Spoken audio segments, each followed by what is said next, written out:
My name is Tanner Hall, and I'm a personal trainer. I work with a lot of populations in my profession, including individuals looking to lose weight, all the way to some elite level athletes looking to improve performance. I'm often asked questions regarding the ever so popular macronutrient known as protein.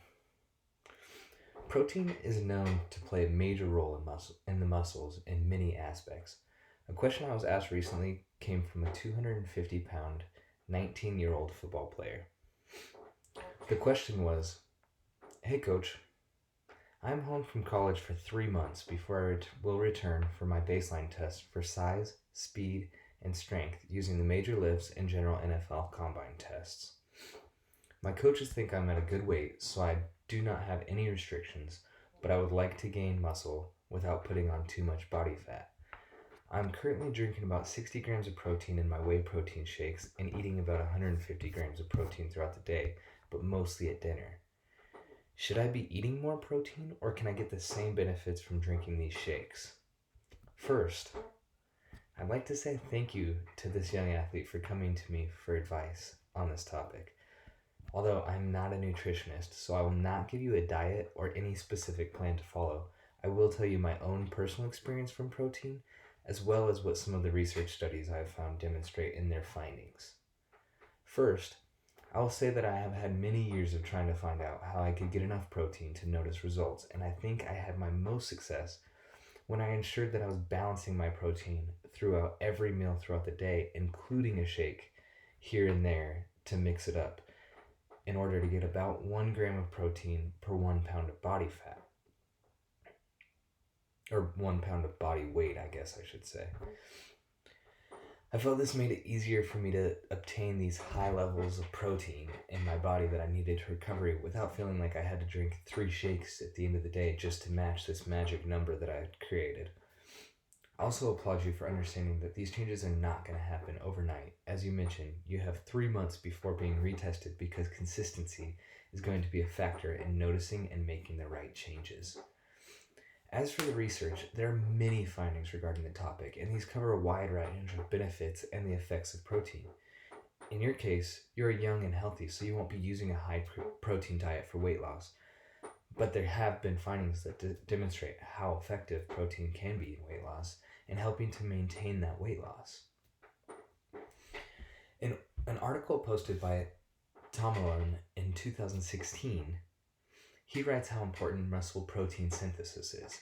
Now, it's important that we understand what this muscle protein synthesis is, and that is the process of the protein being used to repair muscles damaged by exercise in order to make them stronger for the next time you exercise or for these retests coming up in 3 months for you.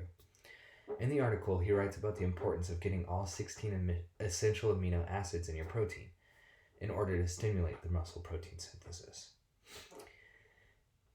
In this article, he demonstrates that whey protein does include the essential amino acids as well as proteins that come from meats.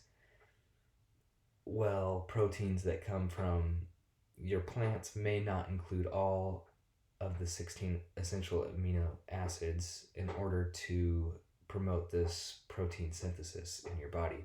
So it might take more from plants. But we are talking about the shakes and your dietary intake. So, yes, these protein shakes do provide it, but they do not consider the other things that come along with the dietary intake from eating things like meats, such as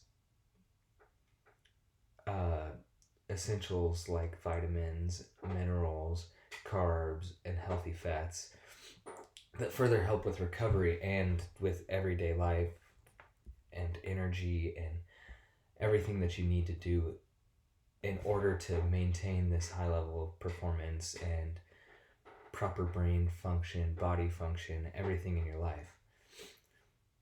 This brings me to a study performed by Hoffman and Falvo in 2004 that I found in the Journal of Sports Science. They found that whey protein had a greater initial benefit in protein synthesis, but casein protein had a longer duration of effect on protein synthesis. So not only is it important for us to look at the type of protein shakes you're getting, but also when you are taking them in order to promote this protein synthesis. So for me, this study demonstrates that the casein protein had a longer duration of effect on protein synthesis. So you can take that as maybe casein would be beneficial in a setting of nighttime before you go to bed in order to maintain this protein synthesis throughout the night when you know there's going to be a long duration before you eat any more protein to stimulate the muscle protein synthesis again after a long training session or a consistent training session.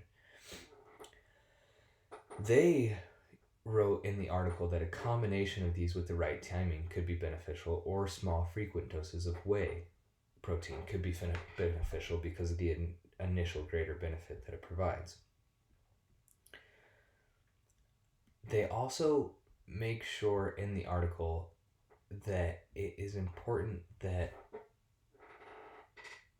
you maintain protein intake during meals throughout the day, and they suggest that the greatest benefits come from using these shakes as supplementation, not using them as replacements. And in the American Journal of Clinical Nutrition, there's a study regarding protein supplements and weight loss compared to dietary intake. And while the weight loss portion is not something that concerns you, they did find that the high supplementation of protein instead of dietary intake, like I mentioned earlier, so the subjects in this study had less energy than the subjects that maintained a high dietary intake of protein. So in order for you to maintain the energy that you need for this 3 months of training, in order to really show off for these coaches when you get back with all of these improvements, would be to make sure that you are finding what works best for you.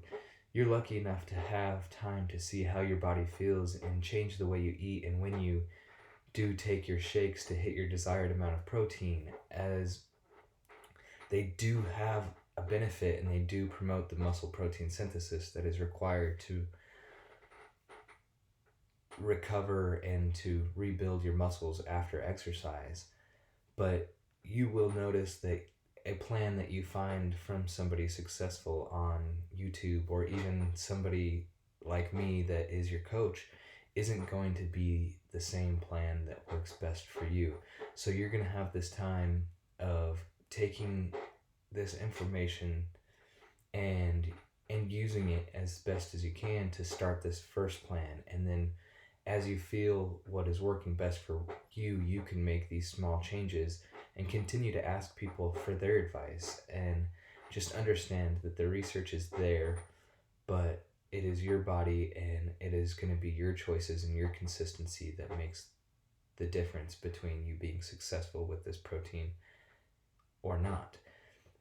So I guess in short, what I'm trying to say is that these protein shakes are good for stimulating the muscle protein synthesis that is important for improving and recovering your muscles after exercise, but it is also important to promote this muscle protein synthesis with meats and other foods that are going to provide protein as well as other nutrients that'll help provide that energy and sustain you through life and keep you healthy and able to continue in this 3-month journey of training and into the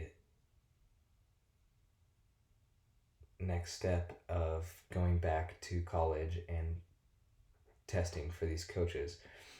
So achieving convenient protein through these shakes is good, but achieving nutritious and complete protein through dietary ingestion is also important.